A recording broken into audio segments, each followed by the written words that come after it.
Hi friends, welcome to our channel. இன்னும் நான் காலையில் பிரேக்ஃபாஸ்ட் பண்ணிட்டுருக்கேன். பிரேக்ஃபாஸ்ட்டுக்கு இட்லியும் சாம்பாரும் பண்ணலான்னு நினச்சேன். இப்போ இட்லி அடுப்பில் வச்சுருக்கேன். சாம்பாருக்கு காய்கறி கட் பண்ணிட்டுருக்கேன். இப்போ நான் சாம்பார் காலையில் வச்சேன்னா அது மத்தியானத்துக்கு சோறுக்கும் கூட எடுக்கலாமேன்னு சேர்த்து வைக்க போகிறேன். எனக்கு தெரிஞ்சு எல்லா லேடிஸும் இந்த மாதிரி தான் பண்ணுவாங்கன்னு தோணுது. ஒரிக்கா சாம்பார் வச்சா 2 தடவை எடுக்கிற மாதிரி. அப்போ நமக்கு சோறுக்கும் அது யூஸ் ஆகும் இல்லை. அதுകൊണ്ട് சாம்பார் காய்கறி கட் பண்ணிட்டுருக்கேன். இங்கே இன்னும் என்னென்னு பார்த்தீங்கன்னா, ஸ்கூல் எல்லாம் லீவு. இங்கே நவமின்னு சொல்லணும். அது என்னென்னு பார்த்தீங்கன்னா ராமரோட பர்த்டேயா அப்படி சொல்லுவாங்க. இங்கே ராமரோட பர்த்டேன்னு, அதனால் ஸ்கூல் எல்லாம் லீவு இங்கே. அப்போ ஷானுக்குன்னு ஸ்கூல் இல்லை, அதனால இன்னும் நிறைய நேரம் தூங்கணும். இப்போ நான் பிரேக்ஃபாஸ்ட் பண்ணி வைக்கலான்னு நினச்சேன். இங்கே ராமரோட பர்த்டே ஆனது கொண்டு இன்னும் எல்லா ஃபேமிலிஸுக்கும் சாப்பாடு, மத்தியானம் சாப்பாடு அங்கே ஹஸ்பண்ட் வேலை பார்க்குற இடத்துல அங்கே தான் சாப்பாடு எல்லாருக்கும். அங்கேயே பூஜை எல்லாம் பண்ணிங்கொண்டு அவங்க சாப்பாடெல்லாம் அங்கேயே கொடுப்பாங்க. அப்போ விருப்பம் உள்ளவங்க எல்லாம் போகலாம். முதல்ல போகலான்னு தான் முடிவு பண்ணேன். ஏன்னா இதுக்கு முன்னே நாங்கள் இதுவரை போயிருக்கோம். அப்போ போகலான்னு முடிவு பண்ணேன். அப்புறம் ரொம்ப என்ன சொல்ல, வேலை நிறையா இருந்து வீட்டில். அது போய்ட்டு ஒரு டயர்டு மாதிரி இருந்து அங்கே போனாலும் நமக்கு இருக்க முடியாது. அது மாதிரி டயர்டு மாதிரி இருந்து அப்போ நான் நினச்சேன், சரி வேண்டாம் போண்டான்னு சொல்லி அப்படி போகலை. இப்போ பிரேக்ஃபாஸ்ட்டுக்கு தயார் பண்ணிட்டுருக்கேன்.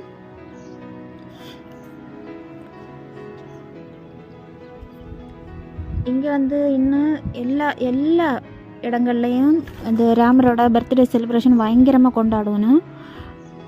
பூஜை எல்லாம் பண்ணி பயங்கர செலிப்ரேஷனாக இருக்கும். எல்லா வருஷமும் இது நடக்கும். எல்லா வருஷமும் ஸ்கூல் லீவும் வைப்பாங்க இது. அதே மாதிரி கிருஷ்ணரோட பர்த்டே, கிருஷ்ண ஜெயந்தின்னு சொல்லுவோம், அண்ணன் லீவு தான். அண்ணன் இது போல தான் நடக்கும் இங்கே.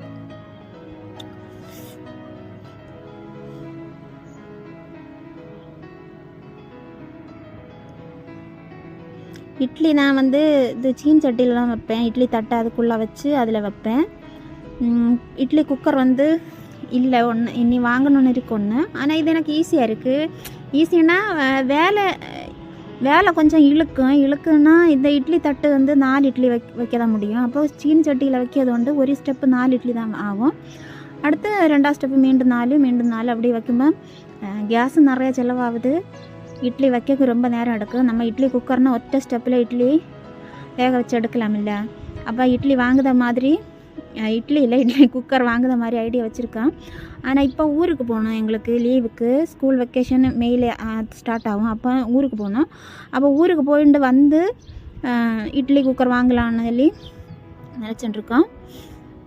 முதல்ல ஊரில் வாங்கிட்டு வரலான்னு நினச்சேன். அப்போ அது ஒரு லக்கேஜ் மாதிரி பேக்கேஜ் மாதிரி இதில் இருக்கும். அங்கேருந்து இங்கே எடுத்துகிட்டு வர்றது. அப்போ இங்கே நிறைய இப்போ கிடைக்கிது. அதுபோல் ஆன்லைன்லேயே நிறைய கிடைக்கிது.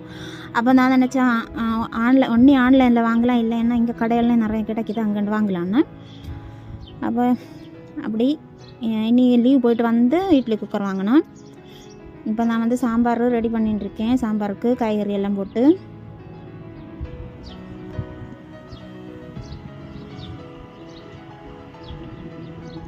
இன்னி லஞ்சுக்கு கூட்டுக்கு காய்கறியெல்லாம் வெட்டி வைக்கணும் நேரமே. காலையில் இது போல் வெட்டி வச்சா நமக்கு வேலை ஈஸி ஆகும் இல்லை. அதுகொண்டு இப்போ தேவையான அளவு தண்ணி, மசாலா தான் தண்ணியில் கரைச்சி தேவையான அளவு தண்ணி விட்டு தேவையான உப்பும் விட்டு குக்கரில் வேக வைக்க போகிறேன். இதுக்கு முன்னே நான் சாம்பார் பண்ணதை வீடியோ போட்டிருக்கேன். பல தரத்தில் நமக்கு சாம்பார் பண்ண முடியும். முதல்ல பருப்பு மட்டும் வேக வச்சு பண்ணணும், அதுவும் நல்லா இருக்கும். இப்போ நான் டைம் இல்லை, அது காரணம் நான் ஃபுல்லு காய்கறியும் பருப்பு எல்லாம் மொத்தமாக போட்டு வச்சுதேன். ஏன்னா ஹஸ்பண்டுக்கு போகணும், அவங்களுக்கு வேலை உண்டு. அப்போ அவங்களுக்கு போகணும், அதனால் நான் மொத்தமும் சேர்த்து போட்டு வைக்கேன். இப்போ நம்மளா காய்கறி எல்லாம் இப்போ நமக்கு புளி கரைச்சி அதில் விட்டு கொடுக்கலாம். நான் என்ன பண்ணேன்னு பார்த்தீங்கன்னா, காய்கறி எல்லாம் அதில் வெட்டி போட்டேன். ஆனால் தக்காளி போட எனக்கு மறந்து போச்சு. ஆனால் நம்மளை சாம்பாருக்கு மெயினாக தேவை நம்மளை தக்காளியாக்கும். இப்போ நான் தக்காளியெல்லாம் கட் பண்ணி வச்சுருக்கேன். ஏன்னா நம்ம கடுகு வறுப்போம் இல்லை சாம்பாருக்கு. கடுகு வறுக்கும்போது அதில் போட்டு இந்த தக்காளியை வதக்கி இதில் போட்டு கொடுக்கலான்னு. ஏன்னா தக்காளி இல்லாமல் சாம்பார் நல்லா இருக்காது. தக்காளி தான் அதுக்கு மெயின் இன்க்ரீடியன்ட்.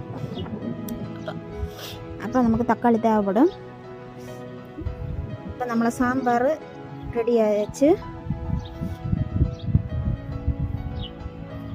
இனி நான் இப்போ கடு வறுக்கணும். கடு வறுக்க போகிறேன். இதில் கொஞ்சம் ஆயில் விட்டு கடுவெல்லாம் போட்டு கூடவே இந்த தக்காளியும் கூட வதக்கணும்.